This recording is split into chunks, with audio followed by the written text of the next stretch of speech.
López Dóriga. Periodismo de experiencia, el análisis, las primicias, entrevistas con los protagonistas de la noticia. Joaquín López Dóriga, haciendo la diferencia en información.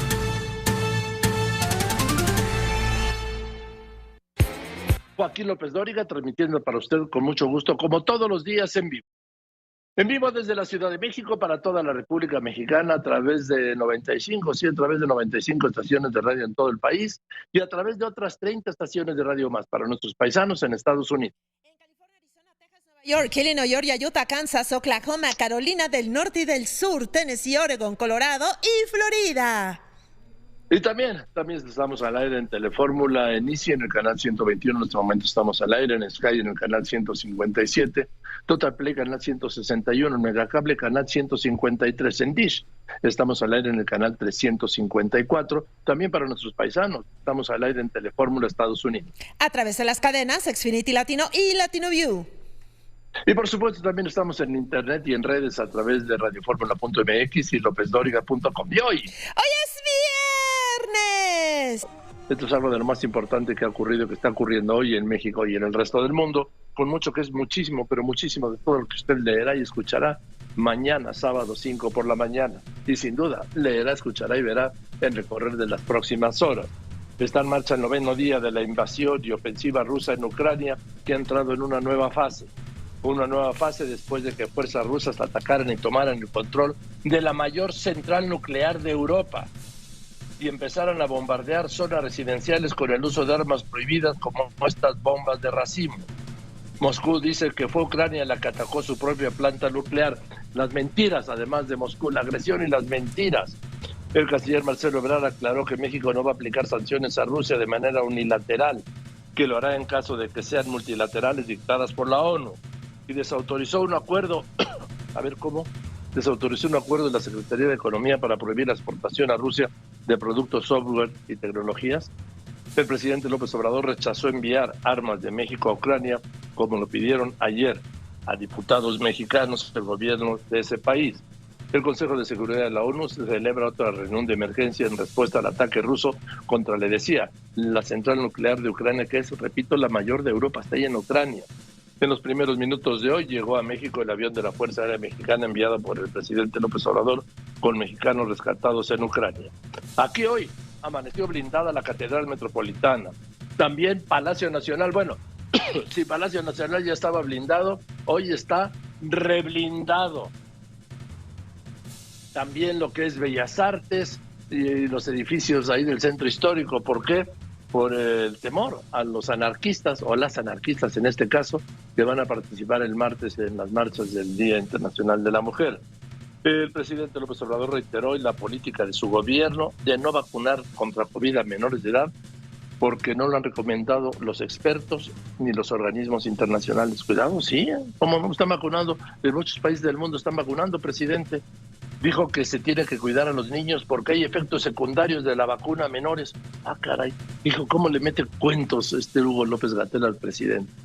Esto no es una conclusión del presidente, es lo que le ha dicho Hugo López-Gatell, que no van a vacunar a los niños, no van a vacunar a los niños, a los menores, pues, porque hay efectos secundarios. ¿Y como cuáles? Y la confirmación de esta noticia. El gobierno federal declaró la saturación del Aeropuerto Internacional de la Ciudad de México y ordenó al CENEAM tomar en cuenta la nueva infraestructura del Aeropuerto Felipe Ángeles, que el presidente va a inaugurar el 21 de marzo, dentro de 17 días. ¿Qué van a hacer? Bueno, en realidad el aeropuerto sí está saturado, el Benito Juárez, pero no lo hacen oficialmente. Van a topar el número de vuelos. ¿Para qué? Pues para que quien quiera volar a México, que use el Felipe Ángeles. Eso es ejercer el poder de verdad. Y en el resto del mundo, Laura.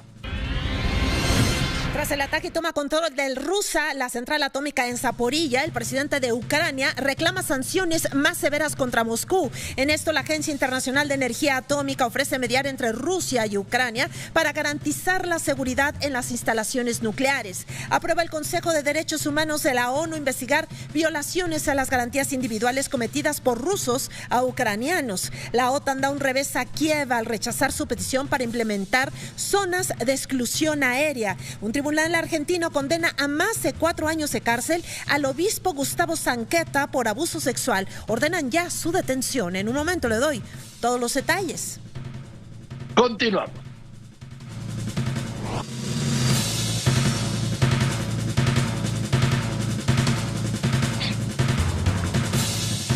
Bien, voy a ir contigo, Jenny Valencia, el tema de las gasolinas. ¿Por qué? Pues porque se ha duplicado el precio del petróleo y por tanto se ha duplicado el precio de las gasolinas que México importa. Más del 60% del consumo, más del 60% del consumo de gasolina en México es importado, el precio es internacional, cuesta más cara. Te escucho. Te informo, Joaquín, que el secretario de Hacienda, Rogelio Ramírez de la O, manifestó que están ocupados sobre el incremento en el precio de las gasolinas y el diésel, que cuentan con un colchón y que están cubiertos con los ingresos petroleros extras. Sobre la situación económica y geopolítica a nivel mundial, destacó que no hay que sobrereaccionar ni generar alarma. El detalle más adelante. Es interesante, no hay que sobrereaccionar ni generar alarma. Lo mismo decían de la pandemia, ¿se acuerdan? No hay que generar alarma ni sobrereaccionar. Va a 500,000 de muertos, pero no hay que generar alarma, ¿eh? No generemos alarma. Aquí, Héctor Herrera, no vais a generar alarma, por favor, pero dame la información, sin generar alarma, te la encargo.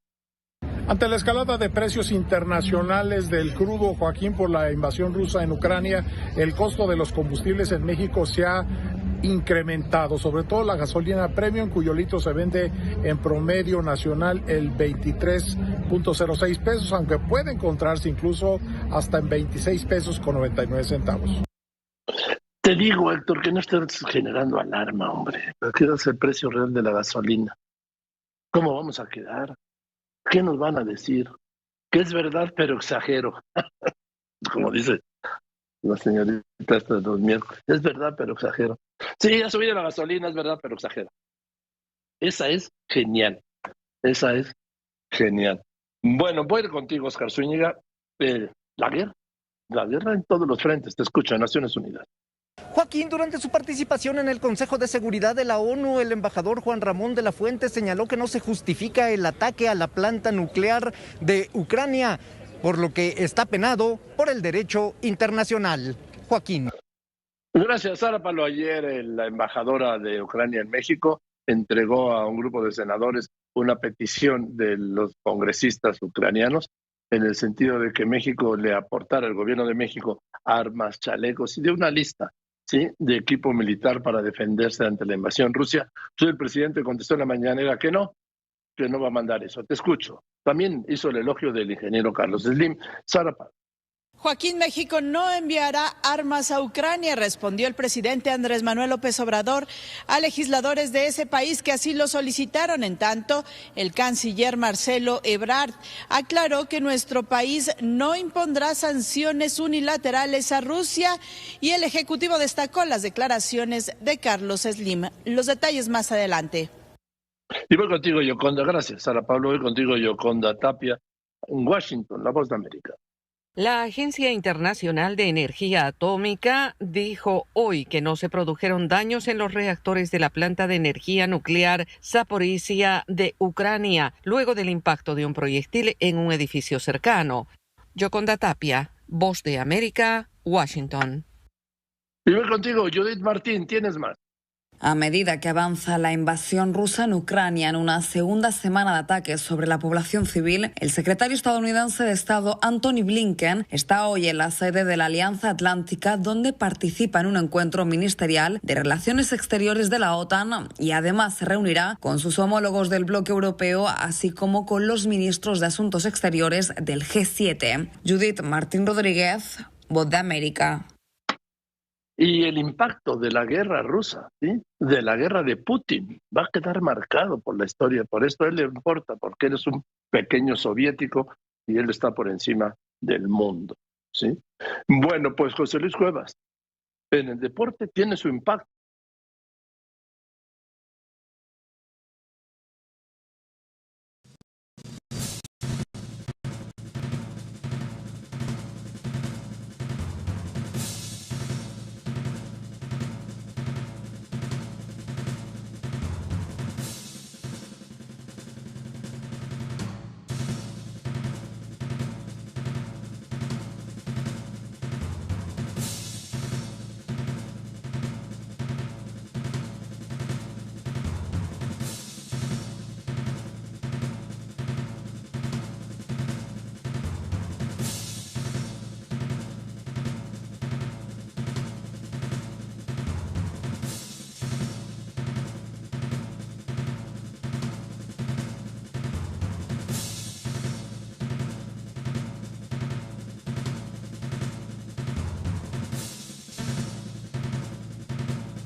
Perdón, tuvimos una falla de luz, ¿sí?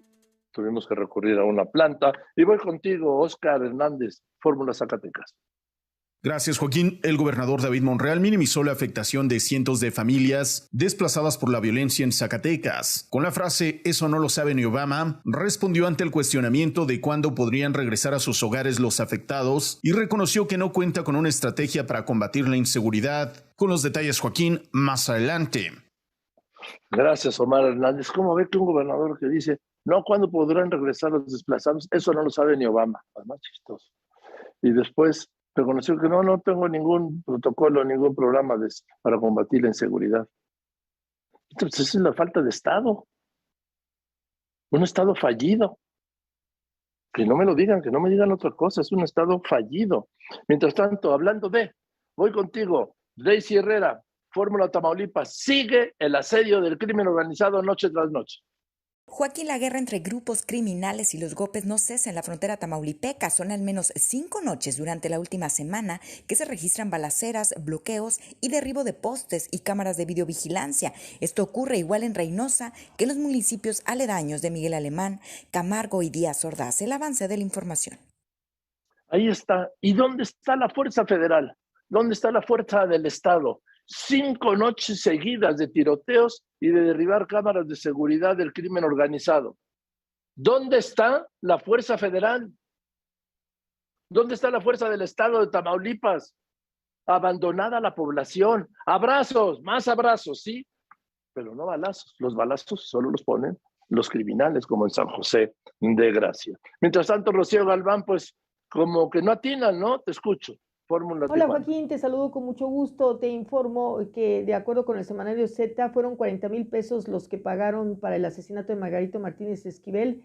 El autor intelectual es un narcomenudista y los ejecutores un hombre y una mujer. La mujer sirvió como halcón, mientras que el hombre que iba en una motocicleta asesinaba a nuestro compañero periodista. Los detalles te los platico más adelante. Gracias. Tienen que investigar más los medios como Z en Tijuana que la misma autoridad. Ahora voy contigo, Juan Antonio Jiménez. Mire, el martes va a ser un día caótico en la Ciudad de México. Lo que lo va a imperar va a ser la violencia. ¿A qué me refiero? A las encapuchadas y encapuchados que van a reventar las marchas feministas. ¿Por qué? Porque eso es lo suyo. Algunos hasta asusados y promovidos desde instancias de gobierno para desacreditar las demandas de las mujeres. Te escucho, Juan Antonio Jiménez. Integrantes de la coordinación de la Marcha 8M convocaron a colectivos defensoras de derechos humanos, organizaciones sociales, sindicales, así como de comunidades trans, diversidad sexual y sociedad civil a participar en la marcha del Día Internacional de la Mujer para el próximo martes. Los detalles, Joaquín.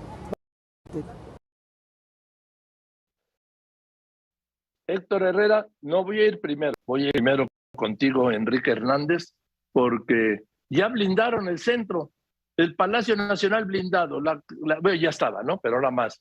La Catedral Metropolitana, los edificios históricos, Bellas Artes, hoteles, comercios, tiendas, te escucho. ¿Qué tal, Joaquín? Te informo que durante la noche del jueves ya inició la colocación de vallas metálicas con miras al próximo Día Internacional de la Mujer, donde se realizará una movilización importante en gran parte de la Ciudad de México. Las vallas metálicas miden más de 3 metros de altura y bueno, todavía lucen algunas leyendas de lo que fue la marcha anterior. Y esta es una realidad que la autoridad y la sociedad también soslayan, uno y otro. Juan Antonio. Uno de los delitos que más afectan a las niñas, adolescentes y mujeres es la trata de personas, el cual ha ido en aumento en nuestro país, sobre todo en grupos vulnerables duramente golpeados por la pandemia. Este ilícito tiene fuerte presencia en 25 estados del país y es considerado México el tercer lugar a nivel mundial. Los detalles, Joaquín, más adelante. Gracias. Héctor Herrera, pues que sí, dice Rocío Nale, que sí tiene muchos negocios esta compañía, esta petrolera Baker Hughes, con Pemex, incluso ahora está en Dos Bocas. Te escucho. La secretaria de Energía, Rocío Nale, señala que efectivamente, Joaquín, la empresa Baker Hughes participa en el campo energético nacional y tiene una relación comercial con Pemex desde hace más de 40 años. Reconoce que esta empresa está entregando equipos en la nueva refinería de Dos Bocas. Sí, pero ahora le está yendo mejor, ¿no? Y ahora sí, Raquel Flores, ahora sí, saludos, Claudia Sheinbaum. Ojalá todos los gobernadores replicaran este anuncio que está haciendo la jefa de gobierno de la Ciudad de México para proteger en la Ciudad de México a centenares de miles de niños, y a las padres y a las madres, sobre todo a las madres trabajadoras. Te escucho. Joaquín, las escuelas de tiempo completo se mantendrán en la Ciudad de México, anunció la jefa de gobierno Claudia Sheinbaum, quien señaló que se coordinará con la Secretaría de Educación Pública Delfina Gómez para seguir brindando la jornada ampliada que beneficia a 500 escuelas en la capital del país. Joaquín. Gracias, voy contigo, Laura Cardoso. La reunión este sábado allá en San Cristóbal de las Casas, los periodistas, la violencia, los asesinatos, la impunidad. Te escucho. Joaquín, los repartidores de comida por plataformas interpusieron una demanda penal en contra de los policías que agredieron a un repartidor y a sus hijas luego de imágenes difundidas a través de redes sociales. El caso ya escaló hasta asuntos internos de seguridad ciudadana, donde se prevé la destitución de estos policías, y los repartidores dicen que el gobierno capitalino les ha declarado la guerra. Los detalles adelante. Gracias, me equivoqué. Tuve un error. Gracias, Laura Cardoso. En un momento le recupero la reunión. Primero voy contigo, Héctor Herrera. El COVID.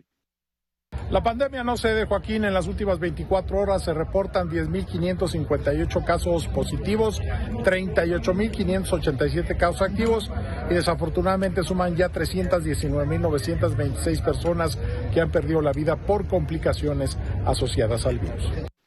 Ahora sí vamos. Gracias, Héctor. Ahora sí voy contigo, Laura Cardoso. La reunión mañana en San Cristóbal de las Casas, la violencia contra los periodistas, los homicidios, la intimidación, las amenazas, el hostigamiento, el acoso, la impunidad. Te escucho. Joaquín, mañana en San Cristóbal de las Casas se va a realizar el Encuentro Nacional de Periodistas, donde se van a analizar temas sobre seguridad de quienes se dedican a esta profesión. Y es que ante la ola de violencia que tan solo en 2 meses ha dejado 6 periodistas muertos, este foro busca hacer visible ese hostigamiento hacia la prensa y la necesidad de reformas legales que garanticen seguridad al realizar su trabajo. El reporte, Joaquín. La seguridad se va a lograr cuando se acabe la impunidad. Porque hoy es gratuito matar no solo a un periodista, a cualquier persona. ¿Por qué? Por los altos niveles de impunidad. Repito, en el caso de los periodistas, los datos de la Subsecretaría de Gobernación a cargo de Alejandro Encinas. 9 de cada 10 asesinatos de periodistas queda impune. Así. Impune. O sea, solo se castiga 1 de cada 10 asesinatos de periodistas. Ahora, me gustaría tener el dato que yo no tengo, pero seguro lo voy a obtener a lo largo de este programa. En el caso de la violencia, al día de hoy se han superado los 114,000 homicidios dolosos en lo que va de este gobierno, 114,200. ¿Y qué ocurre? De esos 114,200 homicidios dolosos, ¿cuántos quedan impunes? ¿Qué porcentaje será? No lo sé, lo voy a conseguir. Y voy contigo, ingeniero Alberto Hernández Unzón, jefe de meteorología del Grupo Fórmula. Adelante. ¿Qué tal, Joaquín? Elevadas temperaturas con amplios periodos de cielos despejados estarán dominando durante el fin de semana la mayor parte del territorio nacional, con temperaturas por arriba de los 30 grados centígrados. En contraste, Baja California con chubascos, llovinas y aguanieve en San Pedro Mártir, muy fuertes vientos por arriba de los 90 kilómetros por hora en Baja California, Sonora y Chihuahua. Ciudad de México, 29 grados centígrados, 3 grados por arriba de las condiciones climáticas del mes de marzo. Joaquín, muy buenas tardes. Gracias, ingeniero Hernández Unzón, y en el resto del mundo, Laura Pérez Cisneros. Gracias, Joaquín. El presidente de Rusia firmó una ley que prevé penas de cárcel por difundir noticias falsas sobre el ejército. Además, bloqueó la conexión a Facebook en el país. En más de esto, la BBC suspendió el trabajo de sus periodistas en Rusia. Vladimir Putin se dijo nuevamente dispuesto a resolver el conflicto bélico a través del diálogo, pero solo si el gobierno de Ucrania acepta todas sus exigencias. El gigante tecnológico Microsoft anuncia que suspenderá ventas y servicios a Rusia como sanción por la invasión a Ucrania. La justicia estadounidense reimpuso la condena de pena de muerte a Dzhokhar Tsarnaev, autor del atentado del maratón de Boston que dejó 3 muertos y 260 heridos en el año 2013. Más de 50 muertos y 200 heridos dejó como saldo un atentado contra una mezquita en Pakistán. Han sido inaugurados los Paralímpicos en Beijing 2022. Joaquín, hasta aquí la información del mundo. Gracias, Laura. Esto es en el mundo, esto es en las finanzas. En este momento, el dólar interbancario en el mundo se está vendiendo en 20 pesos con 91 centavos. Aquí en México, un dólar se vende en ventanillas en 21 pesos con 26 centavos. En los bancos hasta en 21 pesos con 58 centavos.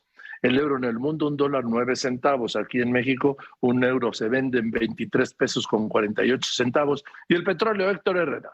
El precio de la mezcla de barril de petróleo, Joaquín, se está reportando en $103.71 por barril. Bajó $1.81 respecto al precio previo y se encuentra ya $48.61 por arriba del precio de referencia para este año, que es de $55.1 el barril.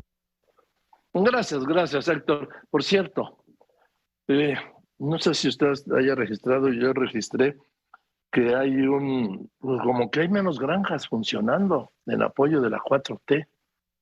Y esto pasa por la guerra. ¿Por qué? Porque desde los grupos afines a la 4T contrataban granjas rusas, sobre todo una muy conocida y muy ubicada en San Petersburgo, y están bloqueadas. Entonces, por eso hemos tenido pues grandes días en las redes, sobre todo en el Twitter. Y además el Twitter se ha convertido en el medio de información y de comunicación del presidente ucraniano. Bueno, yo le quiero invitar, como todos los días, a que tenga usted hablando de la información en tiempo real. ¿En dónde? Ya sabe, ahí en lopezdoriga.com. ¿Dónde está lopezdoriga.com? Es muy sencillo. Es donde esté usted, ahí me tiene, al alcance de su mano. Donde quiera que esté usted, en cualquier parte de México, en cualquier parte del mundo, las 24 horas del día, los 7 días de la semana, con información en tiempo real. También le quiero invitar a que forme parte de Facebook. Mi cuenta de Facebook es Joaquín López Dóriga. En la de Instagram, en Instagram soy López Dóriga. Por supuesto, le invito a que se suscriba al canal de YouTube López Dóriga. Y le recuerdo, toda la información está en Spotify, en Telegram, en Amazon Music. Y le invito a que a que forme parte, ¿sí? A que nos reunamos en esta incontenible comunidad de Twitter, @LópezDóriga, que en esta tarde de viernes 4 de marzo de este año 2022 le voy a tener a usted todo esto. Mucho más hoy aquí con López Dóriga. Les recuerdo, siga todos los comentarios de López Dóriga en el Twitter, @López Dóriga. Ya son más de 8 millones de seguidores. ¡Feliz viernes! Contigo, Héctor Real, tráenos al mundo real. Te deseo ese momento que ya recomendó el secretario de Hacienda, que no seamos alarmistas en el tema del aumento en el precio de las gasolinas ni por la crisis de la guerra. Bueno, quiero decir que México importa fertilizantes de Rusia. Obviamente los va a seguir importando porque sigue el comercio entre México y Rusia. El presidente López Obrador reiteró desde ayer que no va a aplicar ninguna sanción económica como ha aplicado Occidente a Rusia. Por lo tanto, se mantiene el comercio entre los dos países. Hay dos aspectos inevitables. Uno, el disparo en los precios de los granos. ¿Por qué? Pues porque Ucrania es el granero de Europa. Y en esta crisis los precios se disparan. Y esto afecta a México porque, por ejemplo, México es el primer importador mundial de maíz. Dos, en el tema de los combustibles, obviamente, al duplicarse el precio del petróleo, está más de 103, está en 103 la mezcla mexicana, el precio referencial en el presupuesto es de $55.10, entonces es más del doble. Se ha duplicado el precio de la gasolina y tiene el gobierno que seguir aplicando y aumentando y extendiendo los subsidios. ¿Para qué? Para que no suban las gasolinas.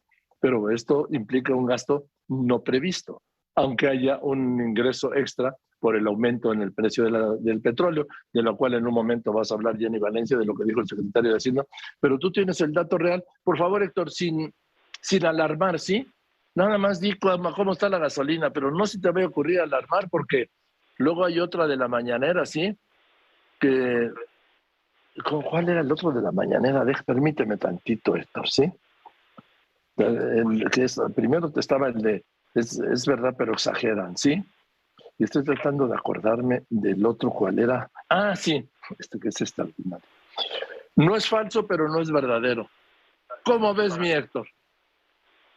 Pues sí, Joaquín, es como eso de no ser ni de izquierda ni derecha, sino todo lo contrario, ¿no? Es un poco eso, pero esto ya lo comentábamos, Joaquín, hace algunos días, precisamente porque efectivamente pues era un hecho que la invasión rusa a Ucrania iba a impactar, así lo estaba previendo incluso la OPEP, así lo preveía la Agencia Internacional de Energía. Tú aquí lo comentábamos, de hecho, que estos precios altos del crudo en todo el mundo y sus referentes como el West, el Brent o el caso de la mezcla mexicana, pues iban a impactar, por supuesto, en los precios de la gasolina, y más cuando pues también el dato lo compartimos en la semana, Joaquín, pues el 70% de las gasolinas que utilizamos en México pues las importamos. Entonces, ante esta pues escalada de precios internacionales de crudo, precisamente por la invasión rusa a Ucrania, pues el costo de los combustibles en México se ha incrementado, sobre todo de manera muy específica, Joaquín, en la gasolina premium. Esta cuyo litro se vende en promedio nacional en 23.06 pesos. Fíjate que de acuerdo con datos de Petro Intelligence, que es una consultora que se dedica a analizar esto de los precios de los energéticos, pues a 7 días de haber comenzado la intervención del ejército ruso, de manera particular la gasolina premium se encuentra ya incluso hasta en 26.99 pesos en algunas zonas. Por ejemplo, hay una estación de servicio pues no muy cerca de donde estás, Joaquín, allí en la Miguel Hidalgo, que está vendiendo precisamente la premium casi a 27 pesos, 26.99, mientras que, por ejemplo, en la zona de Iztapalapa, y estamos hablando del caso de la Ciudad de México hasta ahora nada más, al menos 3 gasolineras se encuentran por arriba de los 26 pesos, y esos son datos de la Comisión Reguladora de Energía. Precisamente por el conflicto bélico, hecho que ha provocado que incluso el petróleo, el crudo Brent, que es de referencia para Europa, se cotiza hasta en $110 por barril. Hoy, pues ya lo comentamos hace rato, el precio de la mezcla mexicana de llegar hasta 105, hoy está en 103, y bueno, pues también eso ha impactado, ya te decía, las gasolinas y el diésel. De hecho, hasta el mediodía de ayer, el costo del carburante rojo, o sea, de la roja, como le llamamos, de premium, ha aumentado prácticamente 10 centavos por litro. Esto estamos hablando de 7 días. Estaba prácticamente en 22.50, y hoy pues el precio mínimo es de 23.60 y hasta los 27, que es lo que te comento. Aunque las mayores afectaciones se han observado precisamente en la gasolina premium, también pues se han extendido al resto de los combustibles. La media nacional del precio de la Magna o de la Verde pasó prácticamente de una semana de 20.89 a 20.98. Es una diferencia de 10 centavos, Joaquín, de 10 centavos, ahora sí que a 10, 20, 30 litros, pues ya suma, ¿no? Y en 7 días, el costo del diésel, que pues básicamente es el que se utiliza para el transporte público, el transporte de carga, pues avanzó prácticamente 20, estamos hablando de un promedio de 16 centavos por litro, luego de que pasara de 22.34 hasta 22.50 pesos el litro. Estos datos nos indican, Joaquín, que los cambios en los precios observaron incluso un mayor movimiento, incluso 2 semanas antes de que se diera la invasión, pues seguramente porque ya los mercados sabían por dónde venía este asunto de Rusia.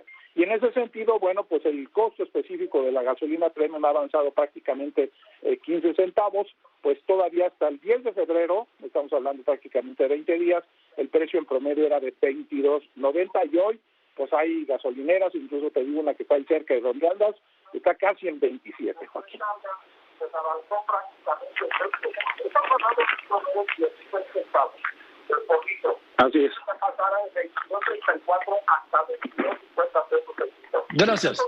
Gracias, Héctor.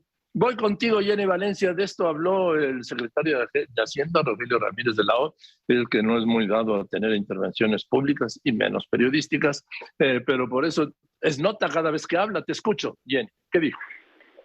Gracias, Joaquín. Muy buenas tardes. Te comento que en una primera conferencia de prensa que ha dado a La Fuente, el secretario de Hacienda, Rogelio Ramírez de la O, aseguró que se están ocupando de los incrementos de los precios de las gasolinas y el diésel. Manifestó que cuentan con un colchón para cubrir el subsidio al IEPS a combustibles sin que se afecten las finanzas públicas, pues están cubiertos con los ingresos petroleros extras ahora que se disparó su precio a nivel internacional. Sin embargo, consideró Joaquín que no esperan que este año haya mucha recaudación de IEPS por concepto de combustibles, y aunque reconoció que México enfrenta un escenario complejo en materia económica, destacó que no hay que sobrereaccionar ni generar alarma. Vamos a escucharlo. Entonces estamos bien, no podemos influir en los choques externos, pero sí debemos entenderlos en su contexto y no reaccionar. Por eso el mensaje que queremos dar es que estamos atentos, que lo estamos calibrando bien y que no vemos razones para estar haciendo alarmas de ningún tipo.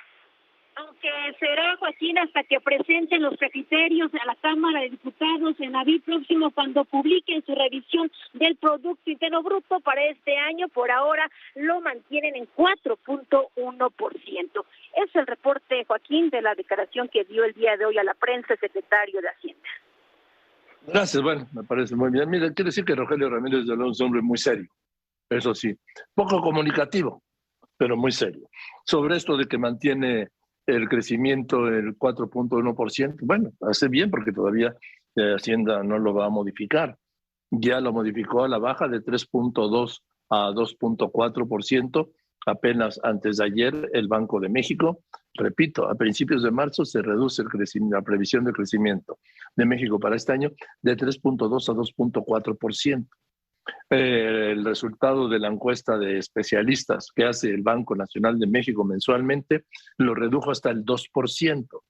Hoy está anunciando el secretario de Hacienda que, no obstante estas previsiones, tanto del Banco de México como de los especialistas, como de la mayoría de los centros financieros, que está alrededor del 2%, el gobierno, el secretario de Hacienda, Rogelio Ramírez de la O, mantiene la previsión de crecimiento este año en un 4.1%, aún por debajo 9 décimas del 5% que anunció el presidente López Obrador que iba a crecer el país este año.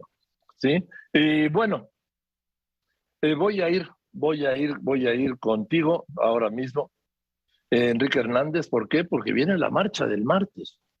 ¿Y qué se prevé? Lo de siempre, va a terminar violentamente, con vandalismo. Recuerde usted que va a terminar violentamente. ¿Por qué?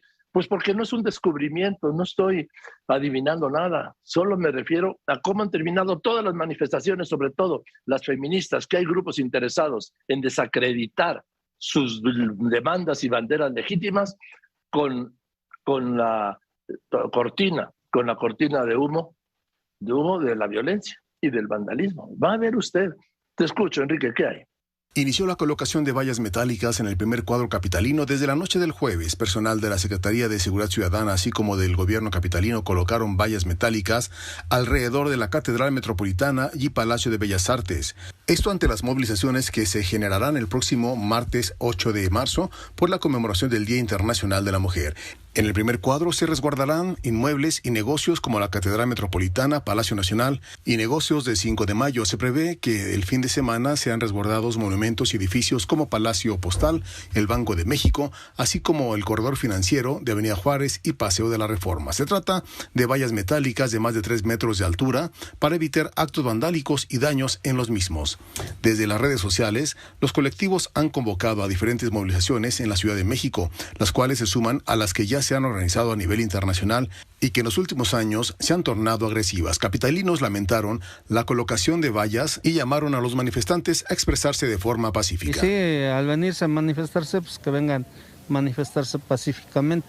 No nos cuesta o no les cuesta nada hacer ese tipo de manifestaciones. Luego que los actos vandálicos se han reflejado tanto en el mobiliario urbano como en negocios, monumentos históricos, la autoridad de la capital llamó a que la marcha del próximo 8 de marzo se realice de forma pacífica y dentro del orden. Para Grupo Fórmula, Enrique Hernández, Montes de Oca. Gracias, pero no va a ser así. Ojalá fuera así. A ver, los colectivos de mujeres, los colectivos feministas van a marchar pacíficamente. Pero ahí están estos grupos que se autollaman anarcos, ¿sí? Y van a la violencia, van a opacar, repito, las demandas y las banderas legítimas de las mujeres. Porque al día siguiente, ¿qué va a pasar en la mañanera? No, vamos a condenar la violencia, ¿sí? De lo que se registró ayer nuevamente, pero condenamos la violencia, amor y paz, somos pacifistas, somos de la fraternidad universal. Y las demandas de las mujeres, no, quedaron apagadas por la violencia. Esa es la estrategia, ha sido estrategia de gobierno y no solo de anteriores.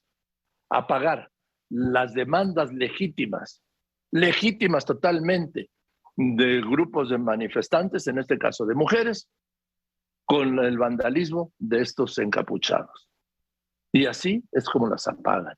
Entonces, pues ya, el martes se condenará el vandalismo y la violencia. Y otra cosa, mariposa, y a esperar el próximo 8 de marzo. Voy contigo, por cierto, Juan Antonio Jiménez, tú tienes más de esto.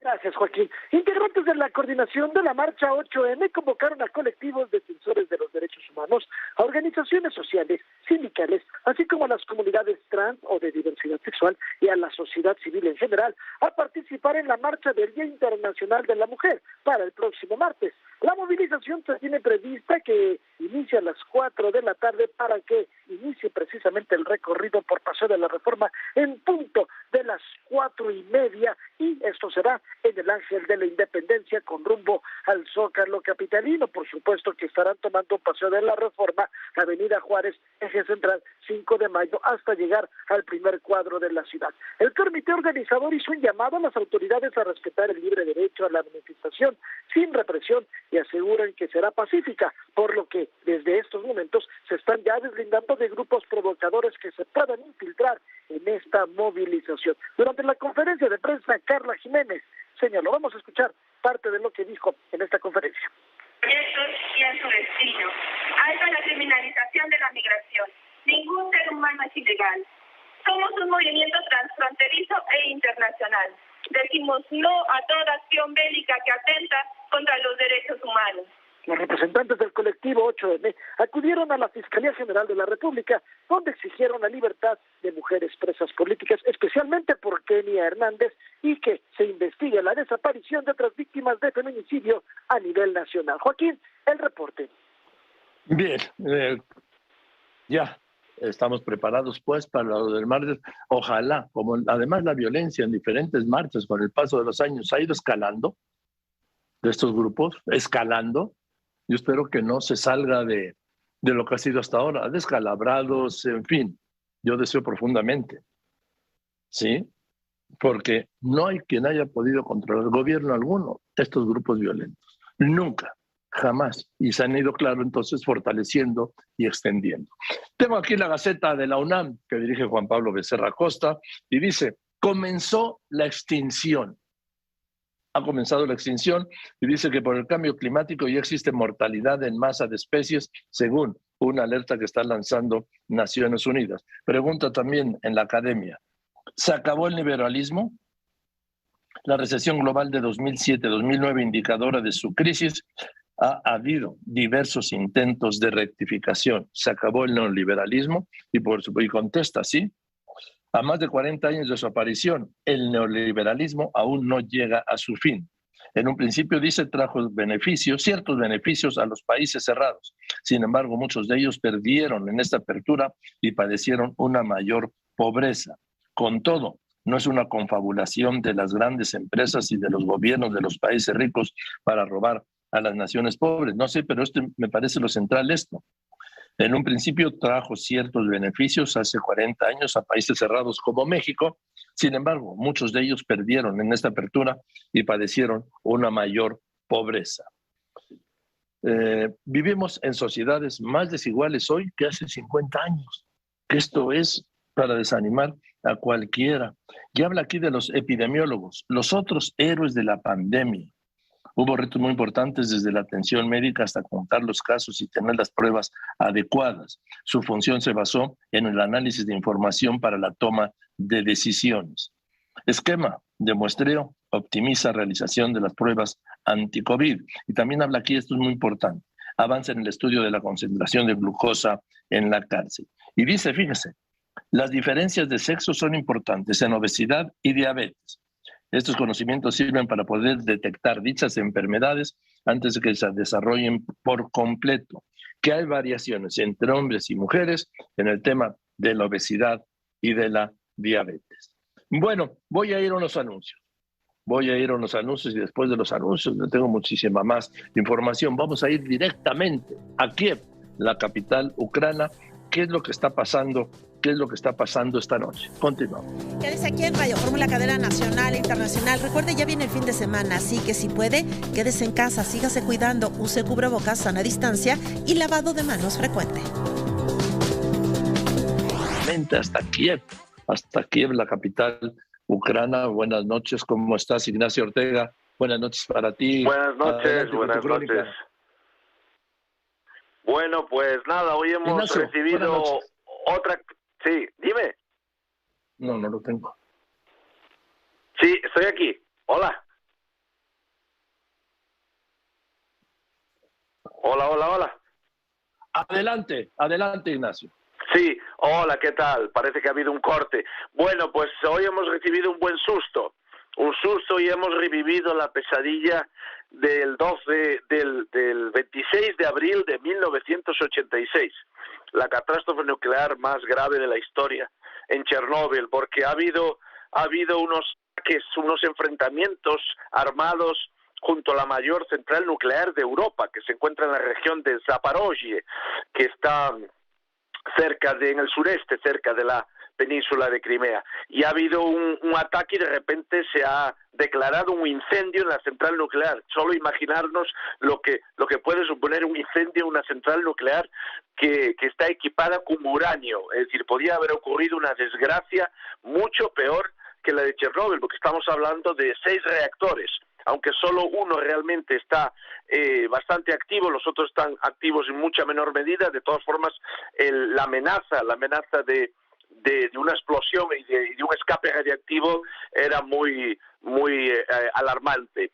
Por suerte consiguieron después de unas horas sofocar el incendio, y la desgracia quedó en un susto, pero ha sido realmente una alarma que ha provocado, ha provocado una reunión urgente del Consejo de Seguridad. Es decir, ha sido un susto muy serio no solo para Ucrania, para Europa, para toda la humanidad, porque todo el mundo recordamos lo que supuso la tragedia de Chernóbil. Hoy yo hablaba con un liquidador, es decir, un antiguo militar soviético que fue a liquidar las secuelas de la radiación que provocó el accidente, la avería en el reactor número 4 de Chernóbil, y me decía que parece que los rusos intentaron asustar al mundo, pero no han llegado a entender lo peligroso que ha sido esa operación que han realizado cerca de Zaporozhye, de la central de Energodar.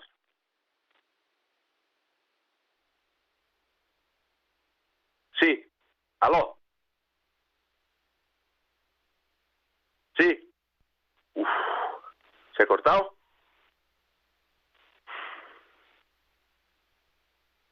¿Sí, me oís? Madre mía, parece que se ha cortado. Vaya.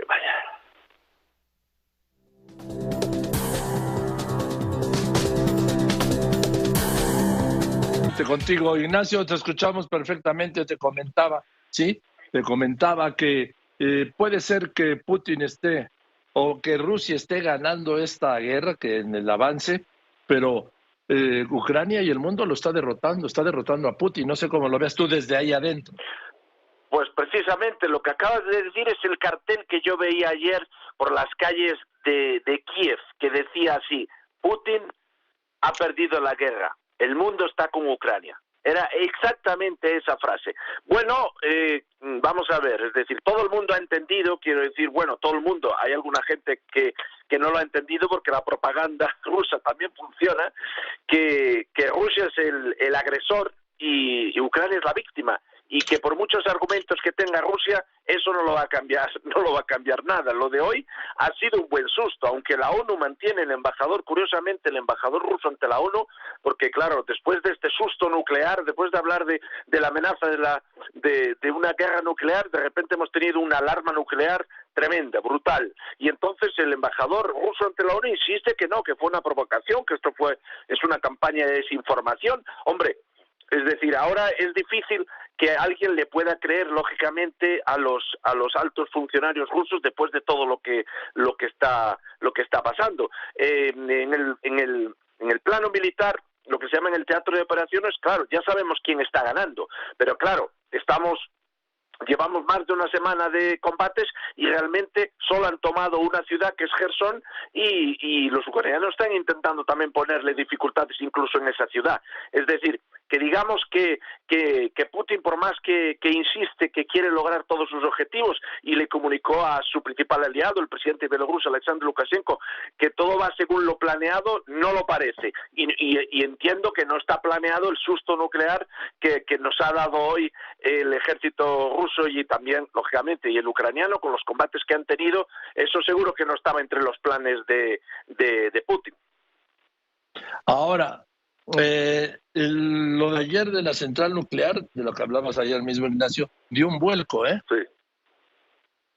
Pues sí, porque vamos a hablar, es decir, si el Consejo de Seguridad se reúne por una cosa así de urgencia, si el Organismo Internacional de Energía Atómica, si todo el mundo se pone las manos a la cabeza por una cosa así, eso demuestra la gravedad de lo que ocurrió. Es decir, ahora mismo, además yo lo conocí personalmente en Moscú, el jefe, el director general del Organismo Internacional de la Energía Atómica es un argentino, Rafael Grossi, y yo hablé con él precisamente en castellano en Moscú cuando era candidato aún, y es un profesional, como se dice en España, como la copa de un pino, y hoy decía que por suerte no ha habido un escape radiactivo. Es decir, es la mayor central de Europa y una de las mayores del mundo. Si llega a haber un escape radiactivo ahí, madre mía, las consecuencias hubieran sido gravísimas, porque además estamos hablando de una guerra, estamos hablando de que la cantidad de millones de personas que viven, el mar, y después se hubiera extendido con las corrientes de aire, se hubiera extendido por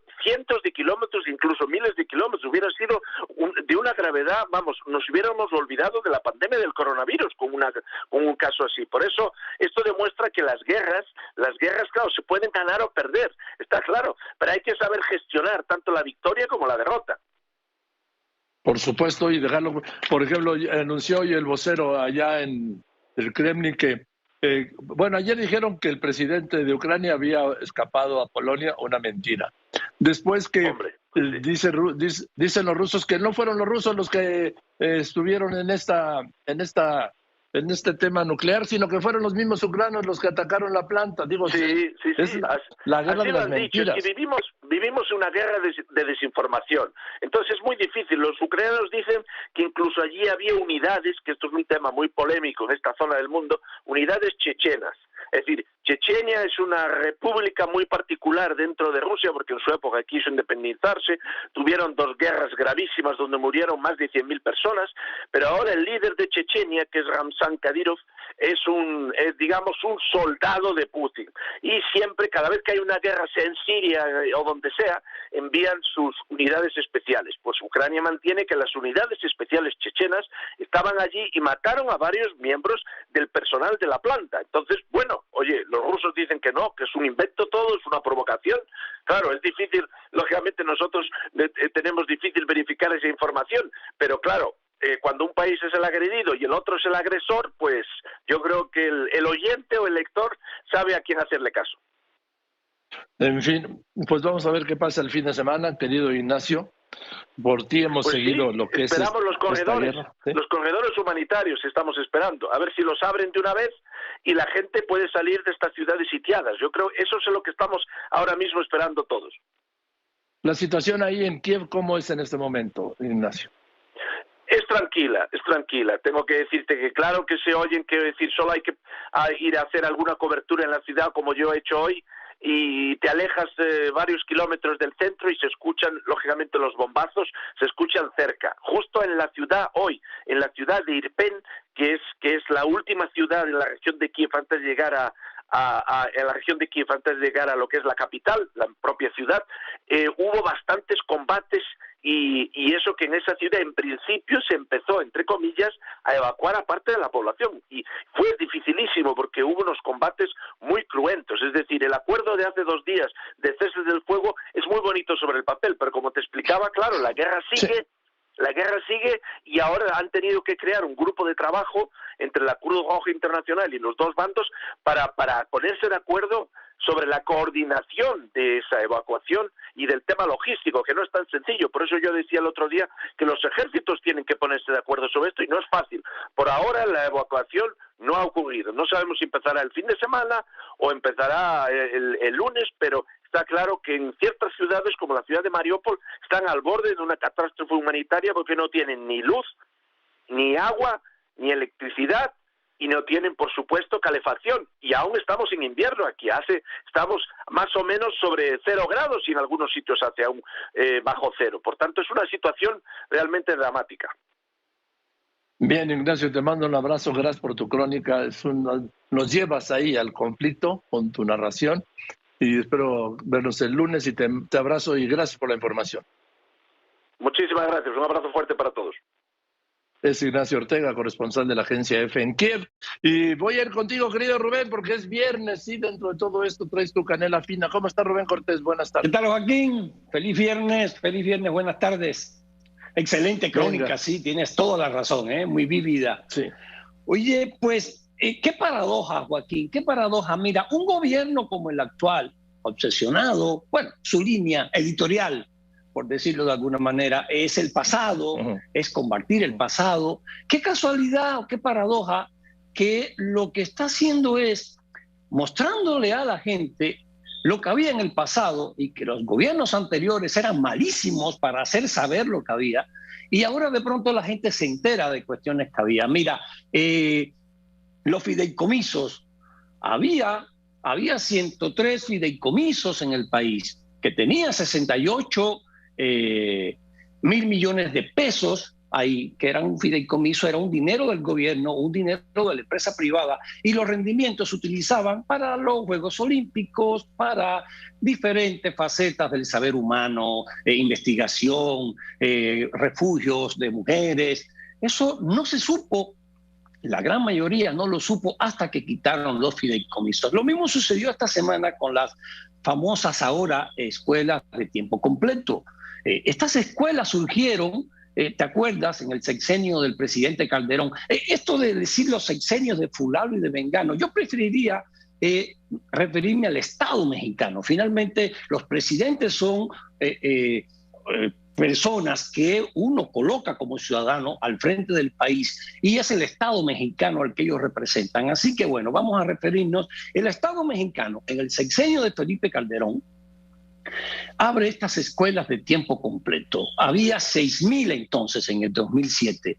Estas escuelas tenían 8 horas de estudio y de los niños, 3.6 millones de niños, básicamente de niños, hijos de familias marginadas, pobres, que permanecían 8 horas en la escuela, desayunaban en la escuela, comían en la escuela y hacían, además de las clases normales, estas actividades extraescolares, aprendían inglés, aprendían actividades manuales y estaban controladitos ahí en la escuela, no estaban en el barrio. Esto ya se acaba. Terminaron con el secretario Aurelio Nuño en el sexenio pasado. En el 18 terminaron con 27,000 escuelas, con un presupuesto de 10,000 millones de pesos, Joaquín. No se sabía de verdad, lo sabían un poco de enterados, un par de columnistas, la gente que estaba muy metida. Ahora el gran público se entera que existían porque las quitaron. Creo que es un desastre, es una derrota tremenda a la educación, es un elogio, diría yo, a la mala educación, que ya estaba este elogio a la mala educación cuando el gobierno actual le dio en los hechos a la gente el control de la educación. ¿Por qué? Porque ya aquel intento que hubo de reforma educativa en el sexenio pasado, que intentó el Estado mexicano evaluar a los maestros, que en la venta de plazas, reducirla, quitarla en última instancia, ya después que se hubiese pulido toda la reforma, eso se fue a pique y ahora es la CENTE la que controla eso. No estamos en la prueba enlace, no estamos en la prueba PISA. Hemos dado un retroceso tremendo en la educación, Joaquín, y sobre todo quitándole dinero. Le está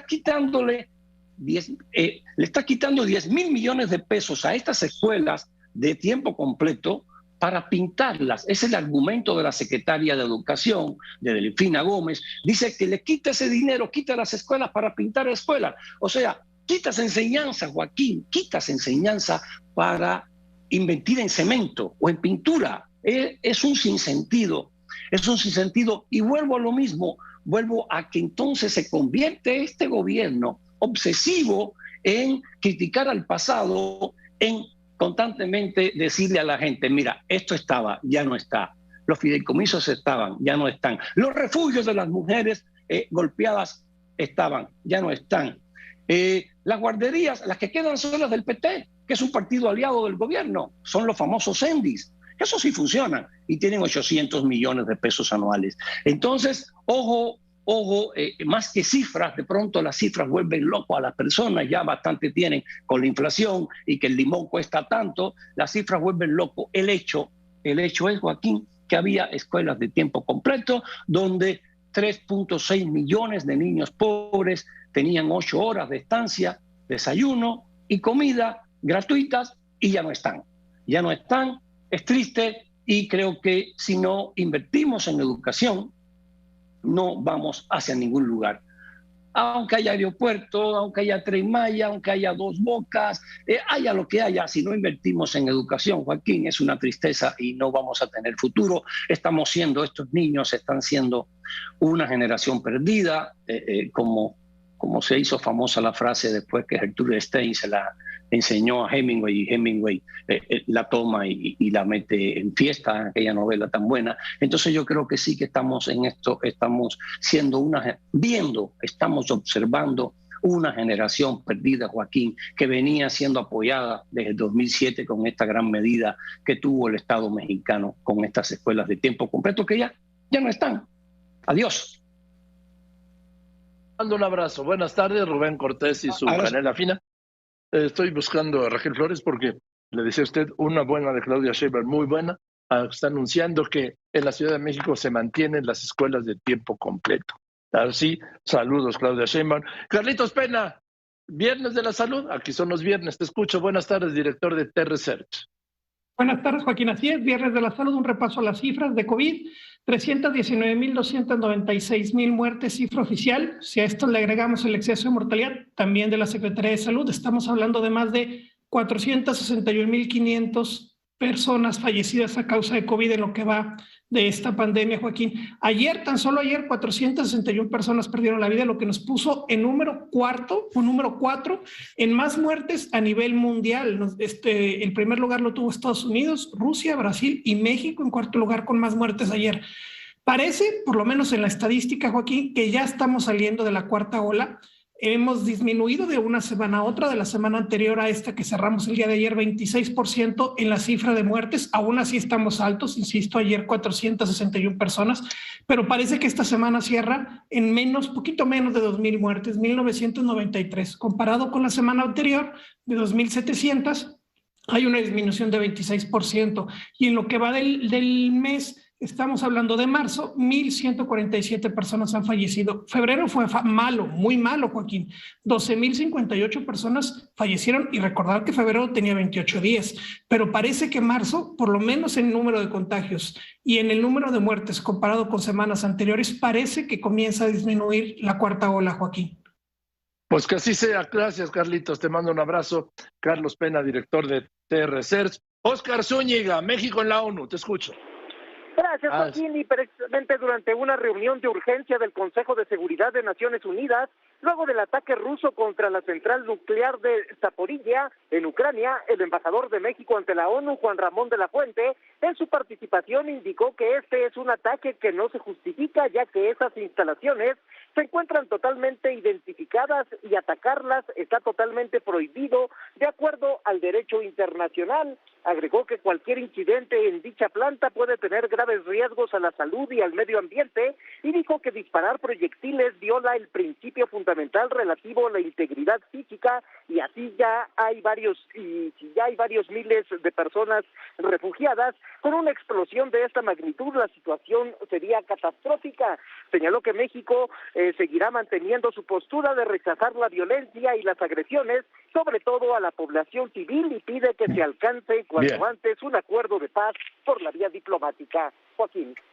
Gracias, Óscar Zúñiga, el embajador Juan Ramón de la Fuente, en la reunión de emergencia del Consejo de Seguridad de la ONU hoy, fijando posición. Bueno, el Pumas, vamos con los Pumas. El domingo juega Pumas, recibe a Mazatlán, 12 del día en CEU. Ya sabe, le tengo 3 boletos dobles, ya sabe cómo, y los espero. Y voy contigo, Raquel Flores, esta gran noticia de Claudia Sheinbaum. Te escucho, las escuelas de tiempo completo. Sí, Joaquín, muy buenas tardes. La jefa de gobierno, Claudia Sheinbaum, afirmó que las escuelas de tiempo completo se mantendrán en la Ciudad de México, luego del anuncio que hizo la Secretaría de Educación Pública de desaparecer este programa de escuelas de tiempo completo en el país. Sheinbaum Pardo detalló que hablará con la titular de la SEP, Delfina Gómez, para mantener el programa de escuelas de tiempo completo que actualmente, Joaquín, atienden alrededor de 500 centros escolares y casi 1,000 de jornada ampliada en la Ciudad de México. Joaquín también dijo que se mantendrán los alimentos calientes en la Ciudad de México en todas estas escuelas. Dijo que es un compromiso que están haciendo con la ciudadanía y lo va a anunciar con detalle porque señala justamente que estos niños no se pueden quedar sin estos horarios completos y mucho menos sin sus alimentos. Así lo dijo esta mañana Joaquín en conferencia de prensa. Continúan las escuelas. Gracias, Raquel Flores, gracias y bien, felicidades, Claudia Sheinbaum, que mantén las escuelas de tiempo completo. Continuamos. Hoy es viernes, es el doctor Héctor Aguilar Camín, escritor, historiador, director de la revista Anexos. Querido Héctor, ¿cómo estás? Buenas tardes. Bueno, ¿cómo estás, Joaquín? Pues yo bien, pero un poco triste por cómo amanecen las noticias de Ucrania, muy mal, el avasallamiento y el sitio y pues esta guerra de cerco y de aplastamiento por cansancio, por falta por hambre, por falta de electricidad, por falta de agua. Muy triste el panorama, la verdad, una resistencia heroica del pueblo ucraniano, pero en cierto modo condenada a la tragedia, porque va a ser imposible que puedan con esta ofensiva. Pero también me ha conmovido profundamente una cuestión local que ha estado muy presente en los medios, que es el fusilamiento de 17 personas en el pueblo de San José de Gracia, en una vendetta de unos capos oriundos de ese pueblo. Ese pueblo para mí es un pueblo que está lleno de magia y de reverencia en mi memoria, porque es el pueblo de mi maestro Luis González, sobre el cual este historiador escribió un libro maravilloso, que es el libro que me llevó a mí a la historia y que me llevó a mí a entrar al Colegio de México, que se llama Pueblo en Vilo. Y entonces Luis González escribió esta historia magistral sobre su pueblo, que era un pueblo que no tenía historia, era un pueblo sin historia, era un pueblo, decía él con humor, donde no había nacido ningún prócer, donde no había habido ninguna batalla célebre, no se había firmado ningún plan importante, vaya, no había dormido ni siquiera un presidente o por lo menos alguna vedette de alguna monta, ¿no? Era un pueblo como miles de pueblos de México, un pueblo sin historia, un pueblo que vivía pues a ras de tierra, un pueblo además tardío, un pueblo que nació como una ranchería a finales del siglo XIX, tampoco tenía un linaje de la historia prehispánica de México, de la historia colonial de México, un pueblo como tantos. Y en ese pueblo, como tantos, estaba, digamos, la grandeza de lo que contaba Luis González, porque estaba hablando muy probablemente de un pueblo que representaba la mayoría de la vida real, efectiva de México y de los mexicanos. Y escribió un libro extraordinario sobre su pueblo. Este pueblo era un pueblo de 12,000 habitantes. Ahora ha perdido 1,000 habitantes, ahora tiene 11. Que era un pueblo como el espejo de lo que era la vida del pueblo común, de la gente común de México, que vivía al margen de la historia nacional y de los grandes acontecimientos y las grandes estatuas y las grandes batallas de la historia nacional. Era simplemente un pueblo mexicano, como la mayoría de los pueblos mexicanos, o como una gran mayoría de la realidad mexicana. Y en ese sentido, era un pueblo muy emblemático.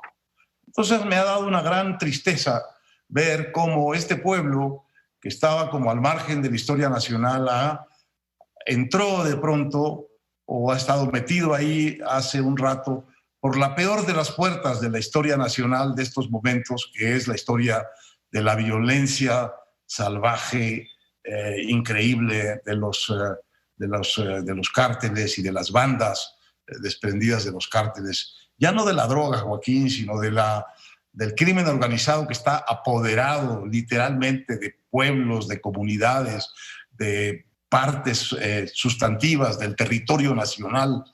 Y de pronto ver a San José de Gracia como escenario de esta cosa terrible. Este pueblo yo lo recordaba bien porque fui varias veces con Luis González. De hecho, fui sin conocer a Luis González, fui con un amigo a visitar el pueblo para ver cómo era el pueblo del gran libro que había.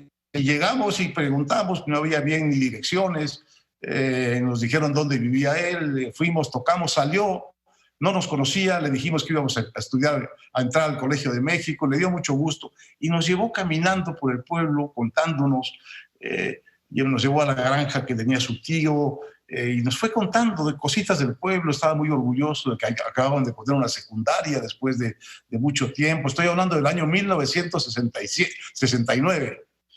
Bueno, pues ese pueblo apacible, como perdido en un pliegue de la historia nacional de México, de pronto ahora aparecía como el escenario de una de las masacres más brutales de la larga serie de masacres en que nos estamos volviendo especialistas en este país. Y me dio una gran tristeza ver eso y ver hasta qué punto este asunto de la violencia se ha vuelto una parte central de nuestra historia de hoy, de nuestro presente, y de qué manera incluso un pueblo en vilo, bueno, ya era un pueblo lo más tranquilo, imaginable. Vaya, te enseñaban te enseñaba el maestro como una curiosidad local, el lugar en donde habían matado a una gente de un tiro. No es que no hubiera pleitos, no es que no hubiera rencillas, no es que no estuviera el entorno michoacano lleno en parte de la violencia que vemos hoy, nada que ver con la de hoy, pero el pueblo era un pueblo sumamente tranquilo, aguantador, pobre, un pueblo ranchero, un pueblo entrañable, digamos, por el simple hecho de haber inspirado ese libro y por la manera como lo leías, como podías ver el pueblo después de leer ese libro. Bueno, pues ese mismo pueblo ahora aparece como que era el pueblo en vilo que dijo Luis González, pues ahora nos aparece a toda sangre, ¿no? Como un pueblo tomado, y un pueblo tomado por unos homicidas nacidos ahí en el pueblo y que lo dominan de tal manera, Joaquín, que lo podrás derivar por tu experiencia de reportero, el hecho de que eso que sucedió en ese pueblo de 11,000 habitantes, a la hora de que sucedió, todo el pueblo sabía exactamente lo que había sucedido y quién lo había hecho, porque eran de ahí los que lo hicieron. Pero la prensa no pudo conseguir un testimonio en ese sentido de los habitantes de San José de Gracia.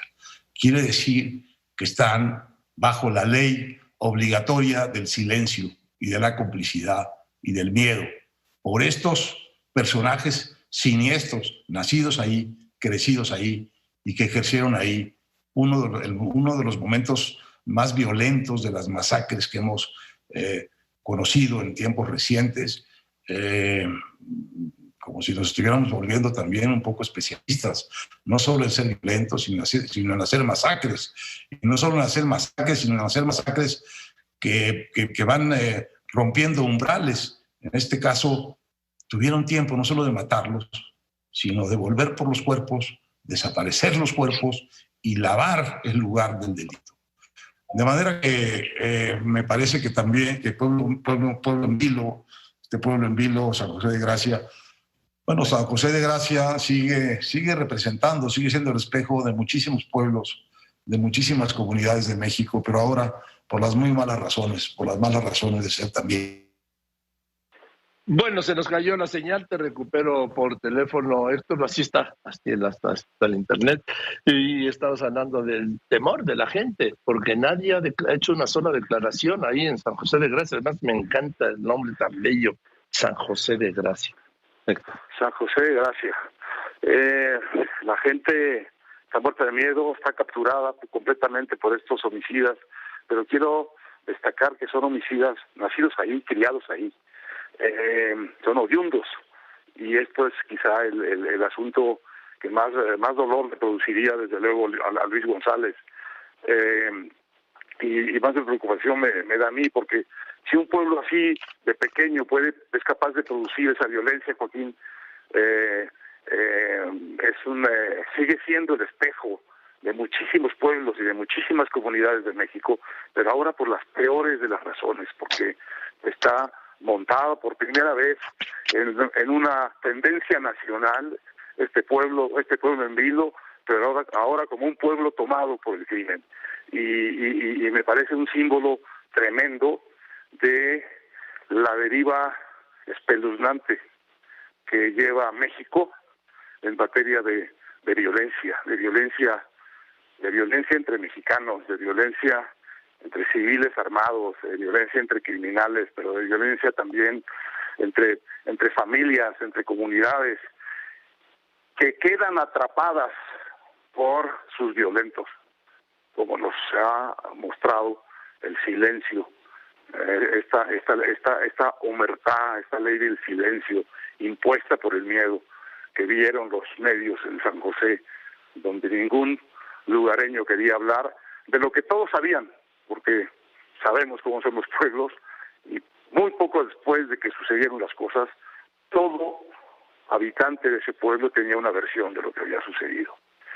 Bueno, pues esta transfiguración de San José de Gracia me parece muy triste, me parece muy simbólica, me parece que nos debe alertar sobre la profundidad de la descomposición social y de la violencia mexicana.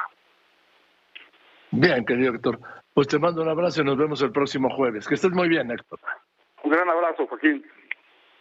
Buenas tardes, es el doctor Héctor Aguilar Camín, historiador, escritor, periodista, director de la revista Nexos. Voy a los anuncios, después de los anuncios. ¿Qué dijo esta mañana el presidente? Continuamos. Sara Pablo, el presidente, ¿qué dijo esta mañana? Te escucho.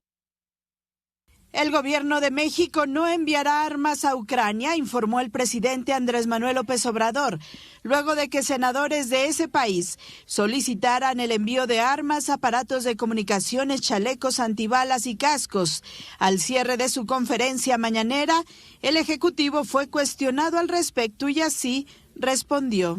Nosotros no mandamos armas a ningún lado. Nosotros somos pacifistas. Si es necesario los vamos a proteger también, tanto los mexicanos en Ucrania como mexicanos en Rusia. Protección y ayuda humanitaria a todos. Tras informar de la llegada del primer grupo de mexicanos de Ucrania, el canciller Marcelo Ebrard informó que de ser necesario se enviará otro avión de la Fuerza Aérea Mexicana. Detalló que personal diplomático seguirá operando en la frontera de Ucrania con Rumanía para atender a las familias que lo requieran. Indicó que México promueve, junto con otras naciones, la entrega de ayuda humanitaria con el fin de proteger a la población civil. Aclaró que nuestro país ha condenado enérgicamente la invasión en Ucrania, pero no impondrá sanciones unilaterales contra Rusia. México no va a participar en ningún tipo de sanción que no sean las sanciones multilaterales que en su caso aprobase el Consejo de Seguridad de la ONU. Ha sido la postura histórica de nuestro país. En eso no hay ninguna ambigüedad. Es una línea histórica, como el principio de no intervención. El presidente López Obrador destacó las declaraciones de Carlos Slim, quien pidió a empresarios no confrontarse con la administración de López Obrador, porque cuando un gobierno es electo democráticamente se debe respetar. Así, el Ejecutivo destacó esta postura sin pregunta de por medio. Celebro lo que dijo Carlos Slim, de que tiene que haber respeto a la investidura presidencial. A mí no me impuso la cúpula económica. Soy un presidente legal y legítimamente electo por el pueblo. Slim entiende esto porque es institucional. Sin embargo, hay quienes están dedicados a atacarnos. Los expresidentes, Felipe Calderón, Fox menos, Peña no habla y muchos detrás. El presidente López Obrador dijo tener toda la información relacionada con la muerte de Pedro Carrizales, exdiputado local. Sin embargo, dijo que por petición de la familia, por ahora no se darán detalles. De acuerdo con autoridades, el Mijis, como se le conocía, falleció el pasado 3 de febrero en un accidente automovilístico. Sin embargo, el presidente se comprometió a una investigación más profunda. Nada más es decir que nos duele mucho este hecho lamentable y que se va a hacer una investigación a fondo. El presidente López Obrador confirmó que integrantes de la delincuencia organizada se han dedicado a destruir cámaras de seguridad en algunos municipios de Tamaulipas y ya se está actuando al respecto. Reveló que la fotografía que publicó el gobernador Francisco García Cabeza de Vaca se la tomaron a solicitud del mandatario estatal, además de que él debe tener relaciones cordiales y de respeto y cuidar el trato institucional con todas las autoridades de cualquier partido. Con imágenes de Ricardo Rodríguez en Grupo Fórmula, Sara Pablo. Bueno, como siempre, ¿no? Ya saben, antes de Semana Santa se disparan los precios de los mariscos, de los pescados. Esto es inevitable. Año con año es la nota previa siempre a la Semana Santa. Vamos, a la Cuaresma, más bien dicho. ¿Por qué? Porque así ha sido siempre. Y hoy en la 4T y en la modernidad sigue siendo. Jenny Valencia. Incrementos en los precios no perdonan a la Cuaresma y se disparan 15% los costos de los mariscos y el pescado en comparación con la misma temporada de 2021. Roberto Miranda Pérez, comerciante del mercado de la Nueva Viga, dio a conocer que el incremento se debe al mal tiempo que ha provocado poca pesca y elevados costos en la transportación de la mercancía. Por ello, recomendó a las amas de casa adquirir productos de temporada en lugar de los más populares, pues son más económicos, como son la merluza, la curvina y la tilapia, ya que la mojarra, la sierra, el filete de róbalo oscilan entre los 88 y 170 pesos el kilogramo. Del salmón y el huachinango ni hablar, sus precios se encuentran en el caso del salmón entre los 500 y 800 pesos y el huachinango rebasa los 300 pesos el kilogramo, mientras que el camarón cristal se encuentra en 140 pesos el kilo. Don Roberto recomienda a la población adquirir productos de calidad y a buen precio para preparar un caldo de pescado, sopa de mariscos, así como pescado empanizado, capeado, ceviche y no perderse de la Cuaresma. Ahorita tenemos mojarra tilapia de 88 el kilo, sierra de 90 filete de guachinango, de robalo a 120, filetito de mero a 150, de filete de sierra a 140, el de temporada, por decir ahorita, es la merluza. Es un pescado que le sirve para caldo, para freír, para hacerlo a la talla, a la diabla. Todo ese producto le sirve para cualquier guiso. Aunque reconoció que es un lujo disfrutar en esta temporada de un cóctel de pescado, de camarón, ostiones y pulpo, pues los precios para su preparación oscilan entre los 130 y 240 pesos el kilogramo de pulpo y de camarón respectivamente. Tenemos camarón más o menos pues de buen precio, este cristalito igual, que es para el aguachile, para el mojo de ajo, para la diabla, para hacerlo empanizado, caldo. Para evitar abusos en los precios de estos productos del mar, la Profeco implementa el programa de verificación y vigilancia Cuaresma 2022 para calibrar las básculas y verificar que los precios de los productos no se eleven. La Profeco alertó a la población sobre la venta de tilapia china, la cual al venderse congelada por kilo contiene 40% más agua que producto, lo que es una forma de engañar al consumidor, por lo que sugirió la compra del marisco mexicano y de temporada como es el barrilete y la curvina. Para Grupo Fórmula, Jenny Valencia. Esta es otra cara del conflicto de la guerra. Esta es otra cara del conflicto de la guerra. Voy a ir contigo, José Luis Cuevas, el pintor.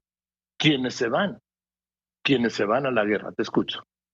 El deporte, como la vida misma, tiene motivos de origen y pertenencia, de defensa ante la injusticia, de resistencia ante los ataques. Se ha cumplido poco más de una semana desde que Rusia comenzó la invasión a Ucrania y el orgullo de millones de habitantes está intacto, aunque también la tragedia ha tocado a la puerta en las últimas horas. El que se ha convertido en los últimos años en un gran semillero de deportistas, hoy más que nunca se siente respaldado y defiende con orgullo lo que puede. La vida no ha sido nada fácil en los últimos días.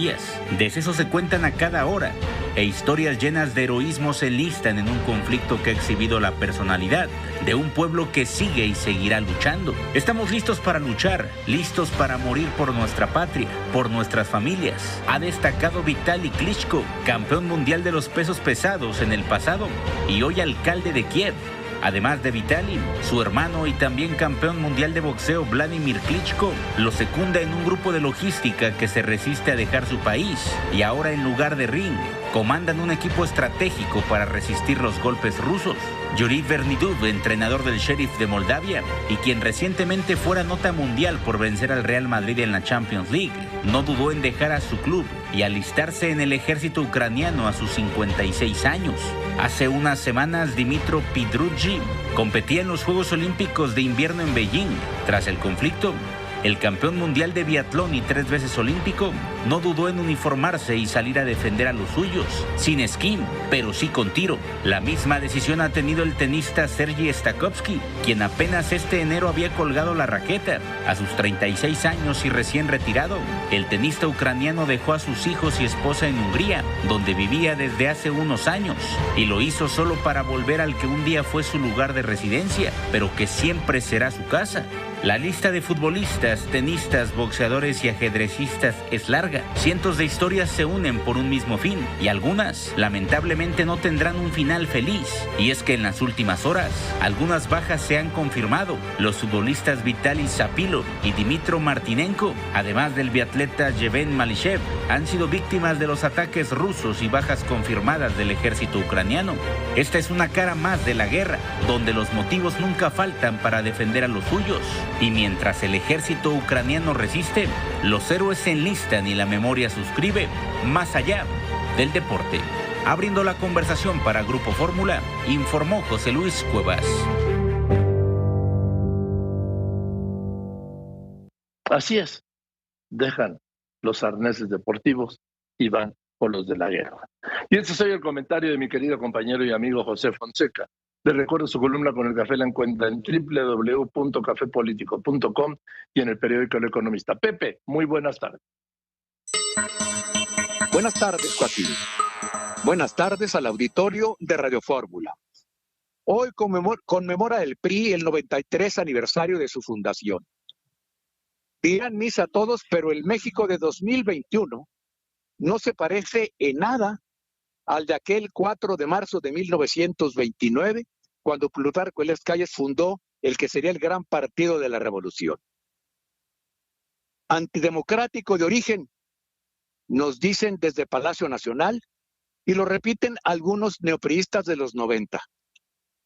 Conozco la historia de mi México, Joaquín, no presumo de historiador. Prefiero la visión de un ciudadano de a pie desde el llano, de los viejos de mi familia que sí vivieron y sufrieron los 20 años de violencia revolucionaria y de la cristiada. Les pregunté que si no les preocupaba que el PRI no fuera democrático cuando lo fundó don Plutarco, y los viejos de mi familia me dijeron algo muy sabio. Respiramos aliviados porque por fin podríamos vivir en paz. Es así, es como decir, democracia, pamplinas. Gracias y buenas tardes, Joaquín. Bien, eso es todo. Gracias, don Pepe. Eso es todo. Gracias. Buenas tardes. Yo soy Joaquín López Dóriga y como siempre le agradezco a usted que me escriba, que me llame, pero sobre todo en especial le agradezco, usted lo sabe y además lo sabe muy bien, que me escuche y ahora que me vea y que me siga en las redes. Gracias pues por eso. Le recuerdo, Joaquín Marín de Dopingüe, hoy estreno. Está en todas mis plataformas, lopezdoriga.com, en YouTube, en Facebook, en todas, ¿sí? Lo dejo con Eduardo Ruiz Gil.